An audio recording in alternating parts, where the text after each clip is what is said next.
Assalamualaikum warahmatullahi wabarakatuh. Selamat pagi Pak Yakubu dan selamat pagi teman-teman. Kami dari kelompok 1 ingin mempresentasikan hasil dari kelompok kami tentang konsep-konsep biaya dan klasifikasi biaya.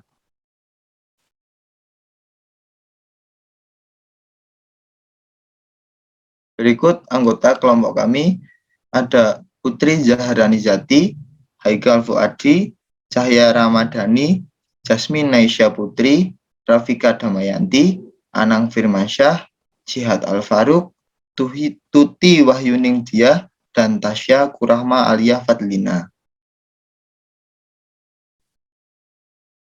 Yang pertama, konsep-konsep biaya.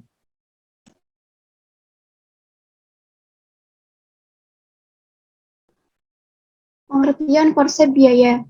Apa itu konsep biaya?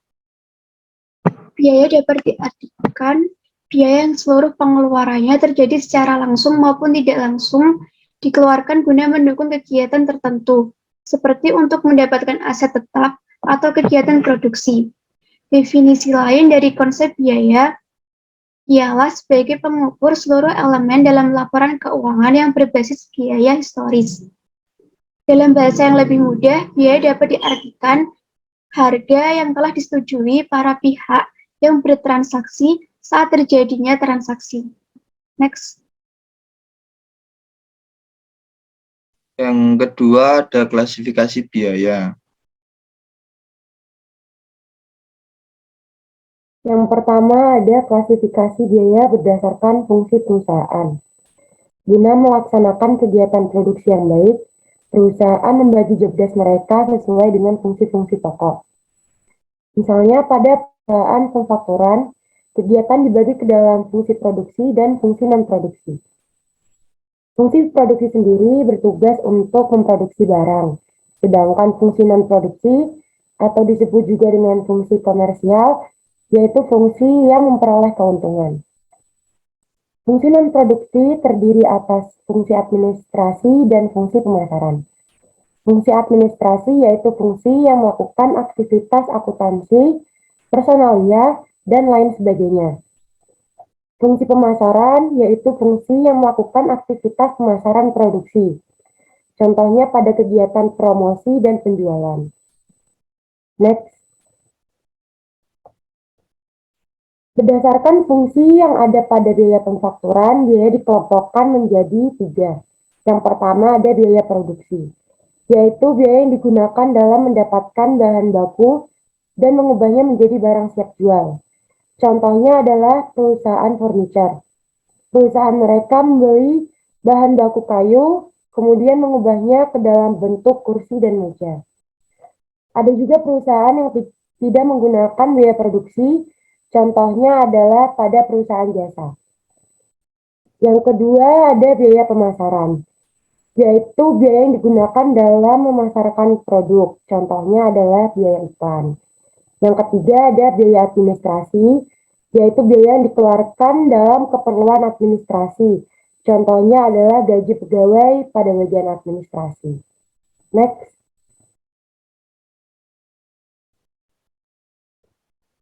Elemen-elemen pada biaya produksi. Yang pertama ada bahan baku, yaitu bahan yang digunakan sebagai aktivitas produksi. Contohnya adalah tembakau yang merupakan bahan utama dalam pembuatan rokok. Yang kedua adalah tenaga kerja langsung, yaitu tenaga kerja yang terlibat langsung ke dalam mengelola aktivitas produksi. Contohnya adalah karyawan perusahaan rokok. Yang ketiga ada biaya tambahan atau overhead pabrik, yaitu biaya selain bahan baku dan tenaga kerja. Contohnya adalah pajak bumi dan bangunan pada pabrik rokok, kemudian ada biaya listrik. Biaya overhead pabrik langsung terjadi apabila perusahaan hanya memiliki satu jenis produk. Sedangkan biaya overhead pabrik tidak langsung terjadi apabila perusahaan memiliki lebih dari satu produk.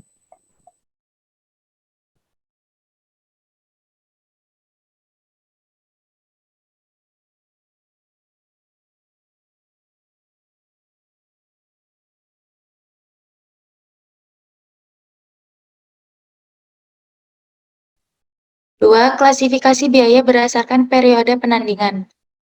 Agar konsep penandingan bisa diterapkan secara wajar, maka perlu dibagi antara biaya produk dan biaya periode.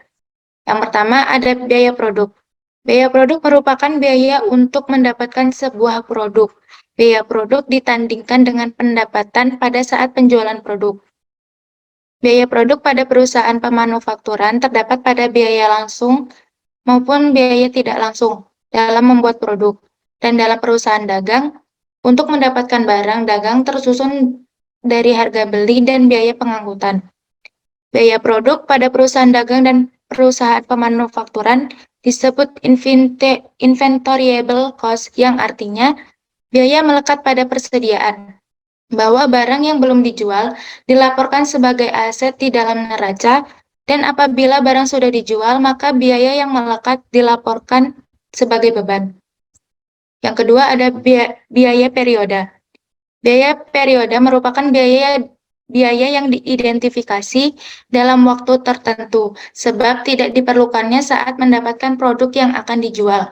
Contohnya, dari biaya periode ialah gaji manajer pemasaran, gaji direktur, penyusutan gedung kantor administrasi, biaya iklan, biaya listrik untuk kantor administrasi dan pemasaran, rekening langganan koran, biaya telepon, dan lain-lain. Maka biaya periode dibebankan pada periode keluarnya biaya.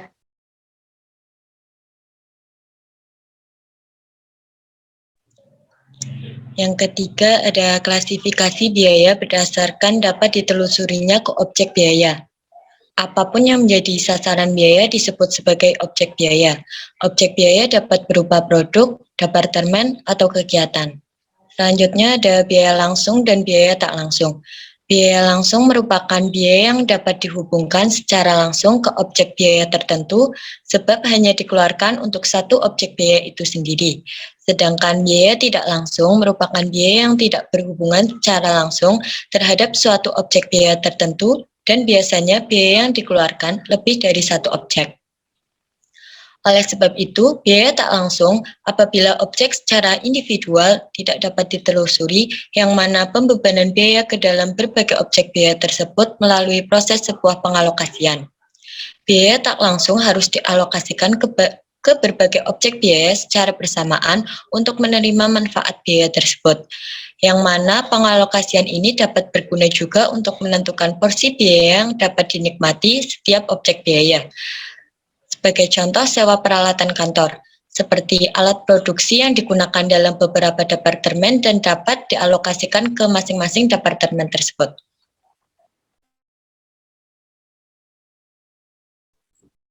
Yang berikutnya yaitu klasifikasi biaya berdasarkan perubahan volume kegiatan. Apabila dihubungkan terhadap perubahan volume kegiatan, maka biaya bisa diklasifikasikan ke dalam biaya tetap dan biaya variabel. Biaya tetap yaitu biaya yang sifatnya tetap, tidak mengalami perubahan dalam sebuah masa dan tidak ada kenaikan maupun penurunan walaupun bervariasinya volume kegiatan. Sebagai contoh, sewa mobil dalam sebulan sebesar 900.000 ialah contoh biaya tetap apabila total jarak yang dicapai digunakan untuk volume aktivitas, maka sejauh apapun jarak yang dicapai dalam satu bulan tidak berpengaruh terhadap total sewa. Semakin banyak volume aktivitas, maka semakin sedikit biaya tetap setiap barangnya. Dan apabila semakin sedikit volume aktivitas, maka semakin banyak biaya tetap setiap barangnya. Yang berikutnya yaitu biaya variabel. Biaya variabel yaitu total biaya yang jumlahnya beragam setara terhadap variasi volume aktivitas, tetapi total per barangnya tetap. Sebagai contoh, ialah gaji karyawan 2.000 untuk setiap barang dihasilkan. Maka gaji sebesar 2.000, maka 10.000 jika 5 barang yang dihasilkan dan 20.000 jika 10 barang yang dihasilkan. Di situ dapat diketahui bahwa total gaji berubah setara total barang yang dihasilkan. Tetapi gaji setiap barangnya tetap. Sebagai contoh dari biaya variabel adalah biaya bahan baku. Next. Klasifikasi biaya berdasarkan kemampuan manajemen relikanya. Manfaat klasifikasi biaya untuk menentukan manajer yang harus bertanggung jawab dan dapat mengendalikan segala sesuatu dalam perusahaan dalam satu periode. Klasifikasi sendiri digolongkan menjadi dua, antara lain biaya terkendali atau controllable cost. Biaya terkendali adalah biaya yang dalam proses berjalannya suatu perusahaan dalam satu periode dikendalikan oleh manajer secara signifikan. Contoh dari biaya terkendali adalah biaya yang timbul akibat keputusan ekspansi.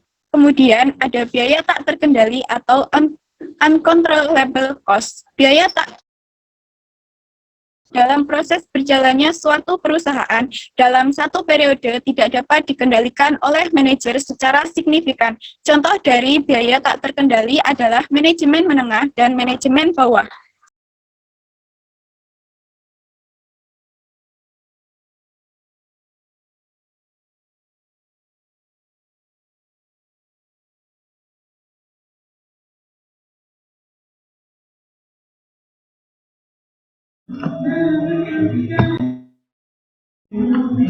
Yang selanjutnya, klasifikasi biaya berdasarkan pengambilan keputusan. Klasifikasi biaya berlandaskan pengambilan sebuah keputusan terdiri dari biaya relevan dan biaya tak relevan, biaya terhindarkan dan biaya tak terhindarkan. Biaya relevan merupakan biaya yang akan terjadi saat yang akan datang serta berbeda di antara berbagai alternatif sebuah keputusan serta memiliki standar seperti akan terjadi serta berbeda. Harus dipenuhi supaya suatu biaya dapat diartikan biaya relevan. Sehingga dengan adanya dua tolak ukur tersebut, maka biaya relevan pantas ditinjau ulang. Next.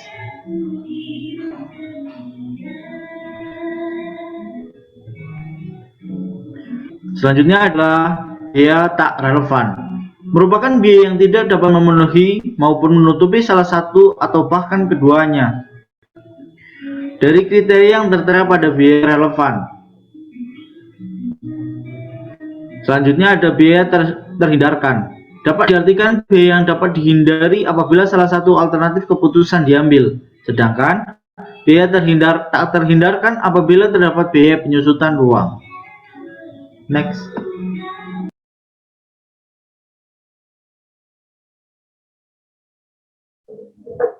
Kemudian klasifikasi biaya berdasar terhadap kas keluar. Klasifikasi biaya secara lebih rinci ialah out of pocket cost dan sunk cost. 1. Biaya hangus merupakan biaya yang sudah dikeluarkan dan tidak bisa dirubah melalui keputusan pada masa sekarang ataupun masa yang akan datang. Maka sebab dari itu tidak dapat diubah pada masa sekarang ataupun masa mendatang. Maka biayanya tidak dapat dipakai untuk menganalisa alternatif tindakan masa ke depan.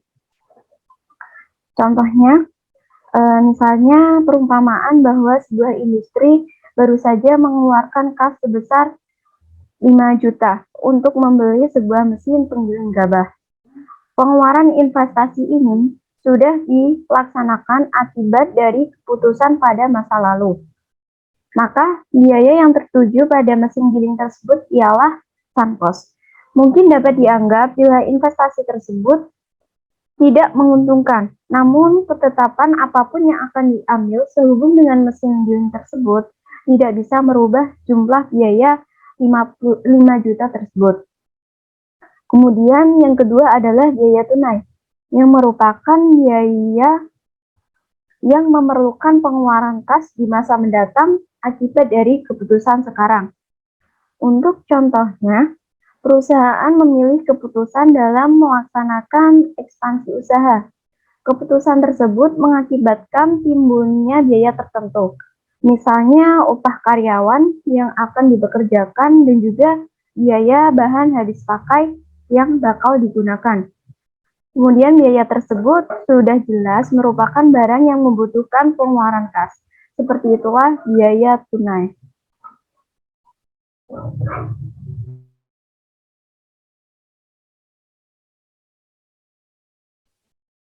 Yang terakhir ada klasifikasi lain seperti biaya kesempatan.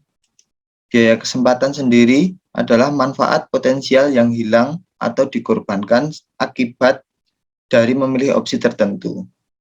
Biaya kesempatan ini memiliki tiga keuntungan potensial, yaitu penghasilan, laba bersih, dan penghematan biaya. Biaya kesempatan tidak dicatat dalam buku besar. Biaya kesempatan hanya ada dalam arti ekonomi. Misalnya, perusahaan pelayaran menghadapi dua opsi. Opsi pertama adalah menggunakan busnya dibuat untuk angkutan umum dan memperkirakan keuntungan sebesar 3 juta per bulan. Opsi kedua adalah menyewakan bus ke perusahaan lain tanpa membayar biaya dengan perkiraan pendapatan sewa bulanan sebesar 3.500.000. Jika perusahaan memilih opsi pertama, biaya kesempatannya adalah 3.500.000. Dan jika perusahaan memilih opsi kedua, biaya kesempatannya adalah 3 juta. Keputusan yang bijaksana adalah memilih alternatif dengan biaya kesempatan terendah, yaitu menyewakan bus ke perusahaan lain. Saat menentukan tingkat biaya kesempatan dari alternatif yang dipilih harus dipertimbangkan dengan menentukan biaya sebenarnya. Next.